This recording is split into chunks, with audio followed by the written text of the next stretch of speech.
ಸ್ವಾಮಿಗಳನ್ನು ಮೇಲೆ ಕುಂದಿರಿಸಿ ಜಂಗಮರಿಗೆ ಒಂದು ಗೌರವ ಕೊಟ್ಟು ಇಷ್ಟೊಂದು ಅದ್ಭುತವಾಗಿ ಭಕ್ತಿಯನ್ನು ಪ್ರದರ್ಶಿಸಿದಂಥವ್ರು ಯಾರಾದರೂ ಇದ್ರೆ ಅದು ಹುಣಸಿಗಟ್ಟಿ ಗ್ರಾಮದವರು ಅಂತ ಒಂದು ಶುದ್ಧವಾದ ಪರಿಶುದ್ಧವಾದ ಭಕ್ತಿಯನ್ನು ಹೊಂದಿದ್ದಾರೆ.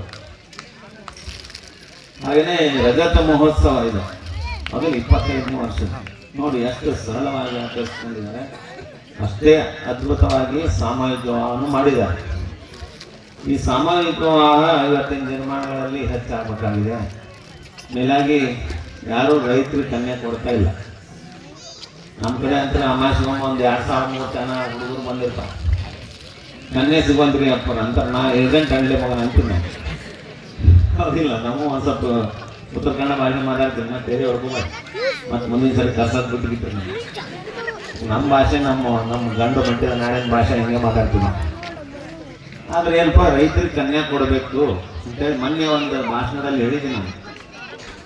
ಯಾರು ರೈತರಿಗೆ ಕನ್ಯಾ ಕೊಡ್ತಾರೋ ಅವರಿಗೆ ಕನಿಷ್ಠ 2 ಲಕ್ಷ ರೂಪಾಯಿ ಧನ ಸಹಾಯವನ್ನು ನೀಡಬೇಕಂತ ಸರ್ಕಾರಕ್ಕೆ ಒತ್ತಾಯ ಮಾಡಿದವ ನಾನು. ಅದು ಮುಂದಿನ ದಿನಮಾನಗಳಲ್ಲಿ ಬರಬೇಕು, ನೀವು ಕೂಡ ಒತ್ತಾಯ ಮಾಡಬೇಕಾದ್ರೆ. ರೈತರಿಗೆ ಕನ್ಯಾ ಕೊಡೋದು ಕಡಿಮೆ ಆಗೈತೆ, ಹೌದಿಲ್ಲ? ಆಮೇಲೆ ಇನ್ನೊಂದು ಹೇಳ್ತೀನಿ, ಈ ಕನ್ಯೆ ನೋಡಕ್ಕೆ ಹೋದ್ರೆ ಭಾಳ ಇದು ಇರ್ತಾರೆ. ಒಬ್ಬಕ್ಕೆ ಹತ್ತಿ ಹೋದ್ಲು ಕನ್ಯೆ ನೋಡಕ್ಕೆ, ಆಗತ್ತೆ ಹತ್ತಲ್ಲ, ಮತ್ತೆ ನನ್ನ ಮಗ ಕನ್ಯೆ ನೋಡ್ಬೇಕಂತ ಹೋದ್ಲು.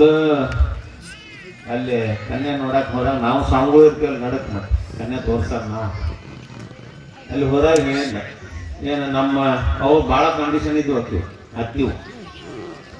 ನಮ್ಮ ಸೊಸೆಯಾಗಿ ಬರೋಕ್ಕೆ ಇಷ್ಟು ಎತ್ತರ ಇರಬೇಕು, ಕೆಂಪಿಗೆ ಇರಬೇಕು, ಇಷ್ಟು ಸಾಲಿ ಓದಿರ್ಬೇಕು.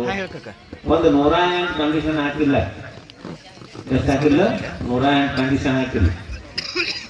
ಹಾಕಿ ಹೋಗಾರ್ ಬಿಟ್ಟಿಲ್ಲ ಆಕಿ. ಯಾರು? ಕನ್ಯೆ ಹಾಕಿ ಸೊಸೆಯಾಗಿ ಹೋಗಕ್ಕೆ.